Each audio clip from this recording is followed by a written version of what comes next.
प्रणाम माँ। मैंने एक जाप के दौरान एक दृश्य के बारे में लिखा है कि उसका आंसर कीजिए। हिंदी मेरी नेटिव लैंग्वेज नहीं है तो ग्रामर मिस्टेक को क्षमा कीजिएगा। पिछले शुक्रवार दिवाली का पहला दिन था। जब मैं नील सरस्वती का ध्यान मंत्र कर रहा था तो मुझे जप के दौरान एक गॉडेस का स्पष्ट और स्थिर दर्शन हुआ, जो लगभग 45 सेकंड से 1 मिनट तक चला। पीछे का दृश्य साफ तारेहीन आकाश था और जमीन पे रेत थी जो सोने की तरह हल्की चमक रही थी।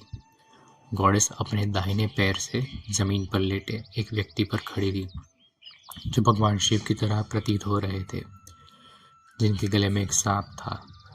उनका बायां पैर जमीन को छू रहा था। गॉडेस का रंग मोर जैसा नीला था और उनके माथे पर तीसरी आंख थी, जिनके नीचे चंद्रमा के आकार का पुष्प आकृति बिंदी सजा हुआ था।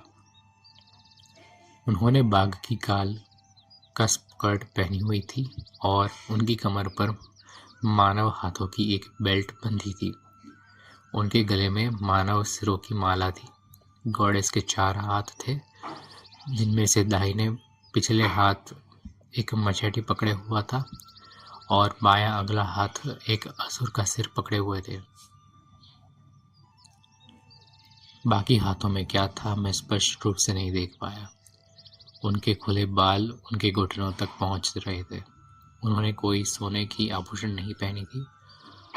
उनके चेहरे पर एक शांत भाव था और उनका मुंह गोलाकार चेहरा लाल रंग का था, जिसमें उनकी जीभ बाहर थी और उनके मुंह के चारों ओर के रंग में मिल रही थी। कृपया बताएं कि इस साइट का क्या महत्व है और पहचान हो सकती है। क्या यह माँ तारा, माँ काली, माँ नील सरस्वती या कोई अन्य योगिनी हो सकती है?